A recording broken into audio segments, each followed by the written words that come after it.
Hello and welcome. The goal of this podcast is to get listeners connected with others in the sports industry because they say it's all about who you know, and now you know us. All right, here we go, ladies and gentlemen. We're back with another episode of the Constant Sports Podcast. We're going to dive into the data strategy, ticket sales, fan engagement, sports marketing, and more today here with Jeremy Neisser. Thanks for joining us today, Jeremy. It's an honor and a privilege. Love to hear it. Yeah, and really, Jeremy's got over 20 years of experience in the professional and collegiate sports with integrated marketing and sports marketing, and he's founded his own company with sports marketing machines. So we'll dive into that. And Jeremy, let's just hit the ground running here and dive into really what led you to start your own company after years of working in different roles and kind of what made you get into what you're doing now. To give back, truth be told, there were so many folks when I was getting in and starting my career in the early 2000s in sports that kind of held my hand on some things. I was 19 years old when I got my first job in professional sports, and there was folks that kind of came alongside me and said, "Hey, you kind of want to do things this way because this is going to be the best way." I had the enthusiasm, the excitement. I was ready to run through brick walls because this was the dream to work in sports. But sometimes you need people give you good direction, and the landscape just consistently changes. So the more I can just show up and help people, I kind of view myself as eventually becoming and continuing to grow towards to be the authority in the ticket marketing space, helping teams sell more tickets. And so that's the real reason is just to give back. Love to hear it. And was there, I guess, a kind of a turning point or a certain moment where kind of pushed you to, I guess, feel like, okay, it's time to give back. I can kind of go out on my own because I feel like it's kind of hard to kind of start your own business, obviously, just from ground zero, but you had some years of experience, so I'm sure that helped. But was there a certain moment or trend or something that kind of pushed you over the line? Yep. The beginning of COVID, I took an opportunity to leave sports after 21 plus years. I left sports and started working for a physical therapy company. At that point, we had 21 locations. During COVID, in the 3 years, we grew it to 145 nationwide. Wow. And there's some things that kind of happened right around my birthday of March of last year that said, "Hey, you know what? It's probably best if I kind of just go on my own." So I did. So I started my own business basically 2 weeks after my birthday in March of last year and have been just showing up helping teams. And but it was really like, hey, my passion, my calling is in the sports space. How do I Mhm. help people get more people to their games? How do I help young marketing directors develop?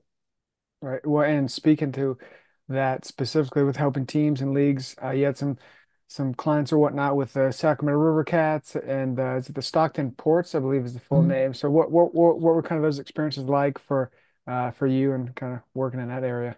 Yeah, so the Sacramento River Cats, I had worked for them, Okay. not with them at this point, but worked for them. So I was their director of promotions. At that point of the 75 games, we'd sell out probably 60, 65. Wow. So sellouts every single night, creating a tremendous fan experience. So I know what success looks like. And I think that's an area where oftentimes when young marketing directors are coming in, they're getting that first job. They don't know exactly what success looks like. Well, what does it look like when you have a sold out arena or a packed ballpark or a packed pitch for soccer? What does that look like? How do you do this? How do you get all this together? So having the experience of having worked for numerous sports teams and being able to say, hey, this is the direction that you want to go. This is the path with the least resistance. So that's been fantastic. And then when I started my consulting agency here, Stockton Ports was first team I called because the owner and I are still really close, great friends. But I had worked for them for many years and helped them break some single game records, running their marketing. And I called them up and say, hey, I'm kind of starting my own thing. I'm going to start consulting teams and providing value that way. And that led to creating business intelligence reports and really analyzing their data. And that's opened the door to so many different opportunities for many other teams throughout minor league baseball and professional sports, hockey, college, all across the United States. Yeah, well, and especially for minor league baseball, selling out and getting that many people to a minor league baseball game. I mean, for those who haven't worked or been around minor league baseball, it's it's not equivalent to the majors, right? They're selling like they got bigger product, a lot more people. But in the minors, it's kind of they're working their way up to the majors, Mhm. obviously. So the crowd's smaller. A lot of the time, they're kind of in smaller cities, kind of outskirts cities. So to sell out, stadiums like that and get people there is quite the task. Was there maybe a marketing kind of promotion or an event that you really remember like, okay, that was really cool that we pulled that off and got all those folks there? Yep. So there's been several that I look back and said, you know what, this was sensational. So we were one of the early teams that did the election bobbleheads. So this is Okay. the time of the year right now. We're talking elections, and Yep. whichever way you choose, hey, go for it, right? But Yep. we did that, and that created a lot of PR for us. A lot of people were talking about it, and we sold out. There's around the stadium. It was wrapped around 3 hours before opening gates. It was unbelievable. So that was fun. I've done some different things with kids specific promotions. We did a Wiggles tickets back when the Okay. Wiggles were huge for toddlers, and Mhm. we had tickets that we gave away. And it was a rainy day in Birmingham. We had 8,000 people there on a rainy day, and it was parents just truly wanted to win the tickets because they were sold out, and we were. Hey, this is an opportunity to win it. So those were pretty fun, but group sales opportunities there. A lot of fun on the group sales side, just getting people to games and just having fun and building relationships with people. But yeah, we could talk promotions, we could talk giveaways, we talk all kinds of fun stuff. But those are some of the ones you kind of look back and you're like, gosh, that was awesome. And I've done some other goofy things. We brought in Jose Canseco for a boxing match before, and he boxed Wow. a 65-year-old man in Arkansas, and that got us a lot of some press covered that one, but it was a lot of fun to be able to get people there to buy extra tickets and so forth. So a lot of goofy things, a lot of fun things, and things that work and things that just simply don't work anymore. Of course. Well, and it's kind of speaks to the fact that thinking outside the box, especially with Mhm. minor league teams and where it's not, they're not coming to see Steph Curry, right? That's an easy sell. That's going to Yep. get people in the building, or if LeBron James is visiting, that'll get people in the building. But especially with these minor league teams and semi-pro teams where you have to build kind of the excitement also to be there, right? For Mhm. like you're saying, a Jose Canseco boxing match will definitely get some eyeballs that aren't even in the city, right? You're going to get, you know, Mhm. newspapers and ESPN or whoever talking about it, and that obviously is kind of how you're going to grow that side of the business. Yep, yeah, for sure. And I looking back when I was in Hickory, North Carolina, early 2000s, it was uncommon for teams to use their stadium outside of the normal baseball. So we'd play baseball from April to September, Labor Day, right? But it was uncommon in the early 2000s, and we were one of the first teams to say, "Hey, what if we hosted an event?" And what that is, and now it's like every single Oh team in yeah, America has all these extra events. So we were one of the first people. We're not saying that we were the first, but we were one of the first, and it was a company that came to us and said, "Hey, we have 3,000 employees. We'd like to rent out your ballpark. Can we put on a party?" We're like, "Hell yeah, let's do it." sign us up. Well, and as you're saying, nowadays that's kind of norm, right? I mean, you have Correct. mid-season concerts during baseball season that like at Petco Park's kind of down the road, and they were on like a week road stand, and all of a sudden we have country music back to back like all the off days. So it's Hmm. venues nowadays are 365, and especially with the football stadiums, and the closed roofs and things, those are lights out. And that's I'm assuming kind of the when these stadiums are continuing to be built. That'll be, the norm as they go forward. And regarding kind of the ticket side and selling and data, when you kind of come in, say you get a client, kind of A to Z approach with your digital strategies and tools, and Hmm. what are some of the things that you look at to, originally when you're like, okay, we need to boost X, Y, or Z. Yeah, oftentimes it's the simple blocking and tackling. So what we'll do is we're going to download all of your data, your ticketing software, and we're going to organize it. The first report I'm going to share with you is, hey, here's your multi-game, single game buyers. These are your warmest leads of people that would be potentially interested in buying a mini plan or season tickets or membership, whatever your packages are. These would be a good fit for those. So these are your warmest leads. So let's call them first to see if we can get them to convert. And then second go around, we're going to take a look at your ticket plan scan data. So we're going to look at your season ticket holder scan data, your mini plan scan data, and go, okay, are there some folks in here that are not using their tickets? We got to build a better relationship with them so they want to use the tickets. So these are just the simple blocking and tackling. So if teams aren't doing this first, like this would be the first thing that we immediately Gotcha. look at. And then we start drilling in a little bit more on some of the data related to their geographic information. Well, where are your fans coming from? Where are the fans who are buying your premium seats versus your fans buying your cheap seats? Where are they coming from, right? Because maybe that changes how you market and promote a little bit more. Maybe you're promoting your $5 flash sales to a community that's pretty wealthy and they're typically known for buying premium seats. So you might be cutting your hand off here to feed your face because of your marketing strategies a little bit. So we'll look into that. We'll dig into to other things related to your merchandise sales and kind of tie some of that data together. Some teams like to see that. Well, like, hey, how are we pacing versus this year and this year and last year and what have you? So we'll look at all of those. But really, it's the simple things like your dormant report. What that means is, okay, can you show me all the groups that came out in 2023 that didn't come out in 2024 or came out in 2022, came out in 2023 that didn't come out in 2024? Because you've got some people to call here, right? So sometimes it's just putting together lists for companies to be able to call. I always like the first known attendees. So putting together those lists of folks to say, hey, these are some people who are the first time to ever been to your ballpark or arena. Let's make them feel special, because as a marketing guy's job, my job is to help move people from attending one game to multiple games. Because if I do that, we know we can get them to buy them a mini plan or something like that. Mhm. So it's a lot of information, but if you think about it, it's just the simple blocking and tackling. Yeah. Well, and for sure for the sales, right? If well, especially for like minor league teams, and they have, you're wearing five hats. You're the salesperson, you're the Mhm. communications. So to have kind of a breakdown where it says, all right, here's John Smith. He came to two games last year, and then he bought, X amount of tickets. He didn't come to the rest. So let's give him a call. And I think that really will help the teams with the smaller budgets in the minor league teams to kind of focus in on those things specifically instead of, cold calling 1,000 people with random names and addresses and things like that. It's not helpful. Yeah, you're right. And that cold call, and oftentimes that doesn't give you a lot of success. I think good Right. salespeople, the confidence comes from having some sort of success. So if you can give them some warm leads of some people that will turn into sales, you feel like you're developing your salespeople because you're making sales calls and you feel like you're building confidence and you can Yep. overcome objections. But if you're just giving them cold calls all day, it's not going to be a great success. So what we typically do, the other part of this is, some of the teams have two salespeople and they have 10,000 people in their database. Well, we give them the top percent and we'll take the bottom percent to do the outreach for them and prospect. And then when someone raises their hand and says, hey, I'm interested in seats at center ice, we hand them off to you.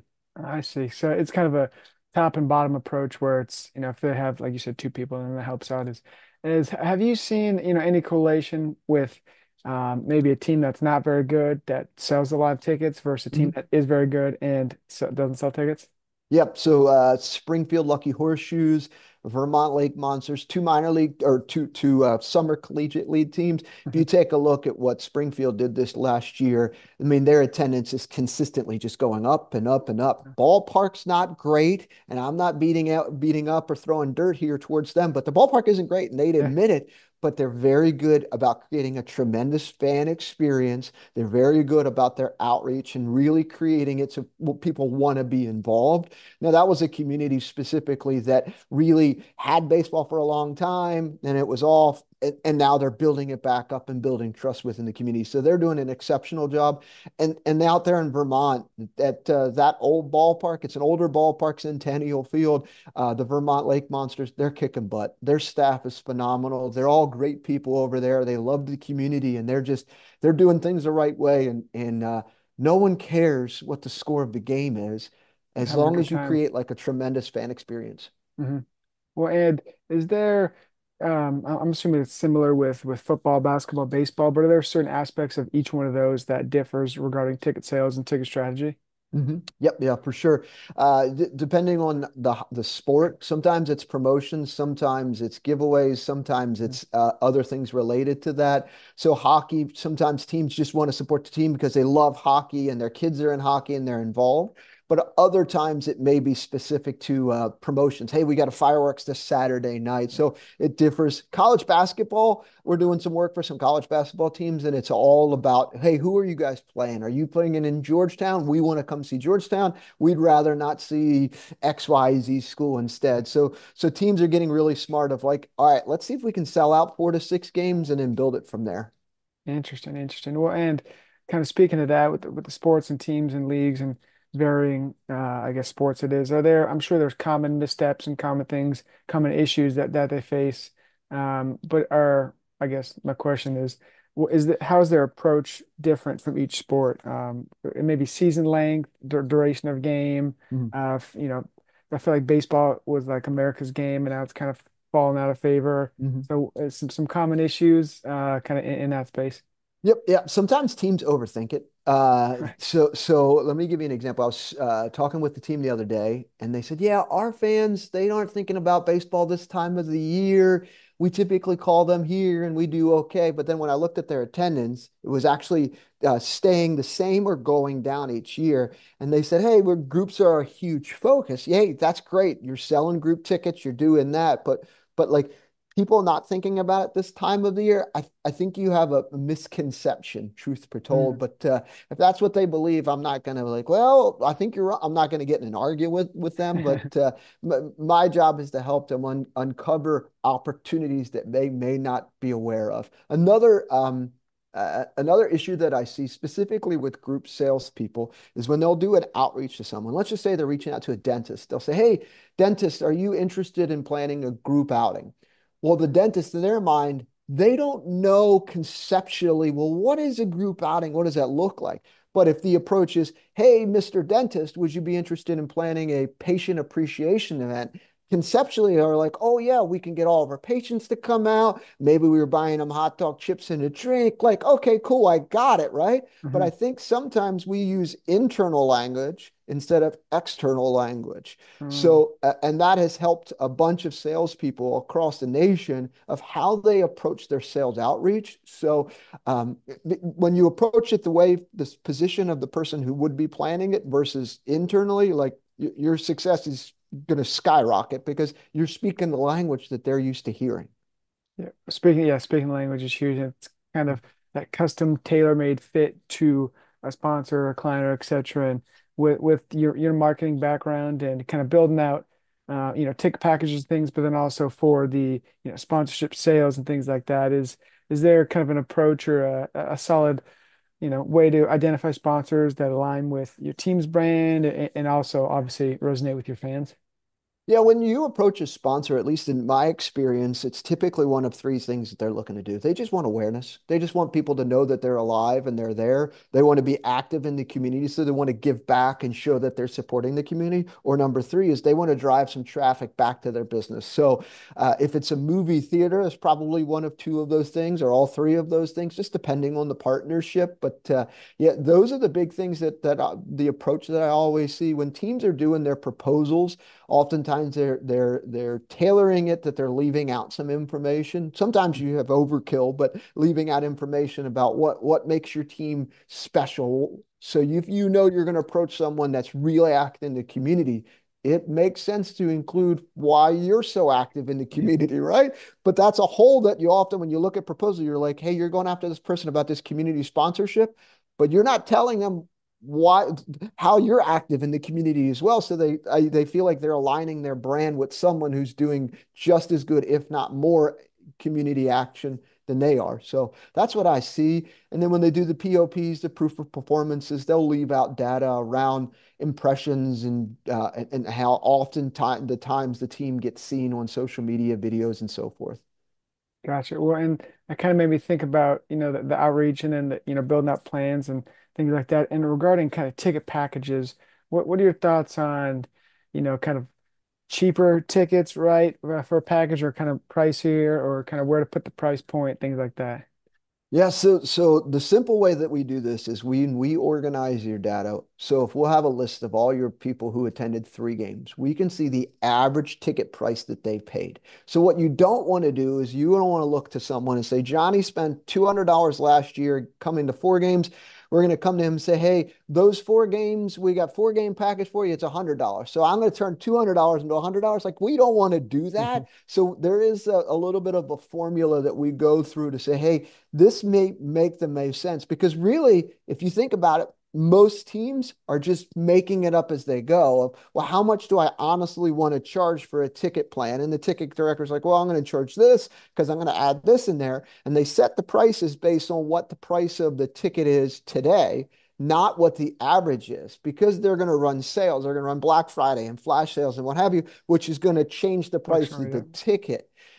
But they set the price today based on what it's posted online, but that's not going to be the same. So you want to be able to take a look at it and go, okay, what was the average that someone paid who attended 4 games or 6 games or 9? Once you do that, you can start to figure it out. I went to a team just 2.5 weeks ago and said, hey, I wouldn't charge that for that ticket plan. And here's why you're actually losing money. And they were like, gosh, we didn't even think about that. Right. That's why So, that's yeah, that's why you come in and save the day and do that. And that kind of makes me think kind of about concessions too. And regarding the data, when you take in the data, I'm assuming you're taking in, that Mike bought 3 beers and 2 hot dogs and popcorn, and how do you kind of analyze that and push that out? yeah, so typically it's just merchandise and ticket sales that we're looking at. So we Okay. haven't got into the concession side, but that is a conversation that we're having with several organizations. There's a couple new food point of sale organizations.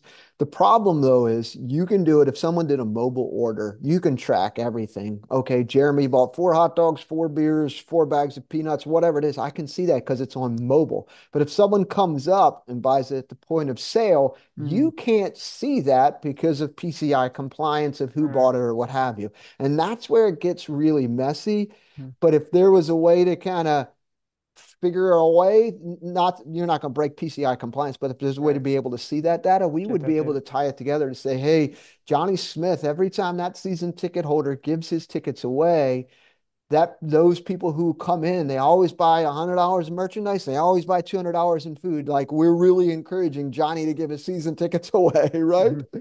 So that's eventually where it's going to get to, but we can't get there yet. I mean, there's been some ideas. You know, how in casinos they have the cameras and can do the kind of the face Oh, face rec, recognition. yeah. That's what a topic had came up before about using AI facial recognition because you can see, well, Jeremy's been sitting in this seat during the game. We can say that he's a season ticket holder, and you can mark it all the way around. But that gets really shady, right? Yeah. Yeah, they're marking them everywhere they go. Stadium, bathroom, whatever. Yeah, that could get hazardous. But that kind of made me think about, the pro. I mean, basically, majority of the pro stadiums now are cashless, anyways, Mm. and that was I have to assume a nightmare before to track sales and merch and things when people are paying with cash or debit cards or whatever. But I think most teams have gone away from physical tickets for nowadays. I'm assuming you see that kind of going forward. It's just going to get even more digitalized, doing that. But is there a pro team that you, I don't know, emulate is the right word, but that you say, okay, these guys are doing a great job, or maybe some of the concepts or things that they do that you're like, okay, we need to move that down to the lower leagues or lower levels. Yes, Sacramento Kings do a tremendous job from a game experience perspective.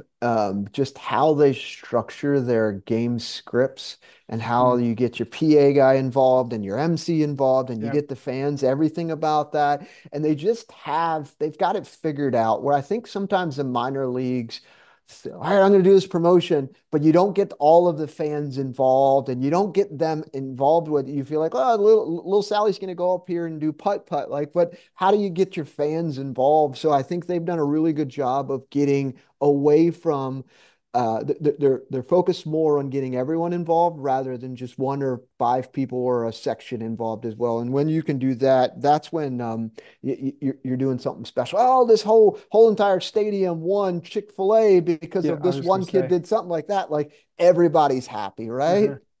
Well, and that reminds me, I think it was a few nights ago. I think it was the Utah Jazz or something where if you miss 2 free throws, like if the opponent misses 2 free throws and the section, or I don't know if it was a section of the crowd gets, free Chick-fil-A sandwiches. Hmm. So things like that where, the crowd's into it because, if LeBron misses one more free throw, we're all getting, X, Y, or Z. That thing really gets the fans involved. And like you're saying, that that's gonna, create that fan engagement, fan fun, fan environment for them to keep coming back and wanting to come back. Yep, yeah, for sure. And I think there's a lot to do with the music side too. Yeah, okay. Oftentimes, the person behind the computer hitting the buttons of the music, maybe 26, 28, wants to play the music that they like. Whereas if you look around, we've got 65-year-olds, we've got 21-year-olds, we've got 8-year-olds. Like they don't always know, right? So sometimes someone coming alongside of them and saying, hey, playing these types of songs would be good in these situations. Mhm. And then you could still play some of the songs that you want, but like that's the other side too that I think t teams, if they took an honest look in the mirror and said, hey, what could we do a better job with? The music might be one too.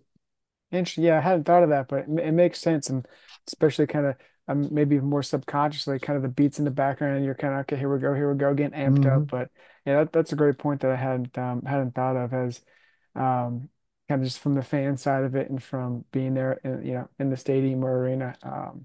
But as you go forward, and you have your own podcast and show, but are there certain things that you're looking forward to here in the next little while as we close out the year for business wise, obviously your podcast, things like that?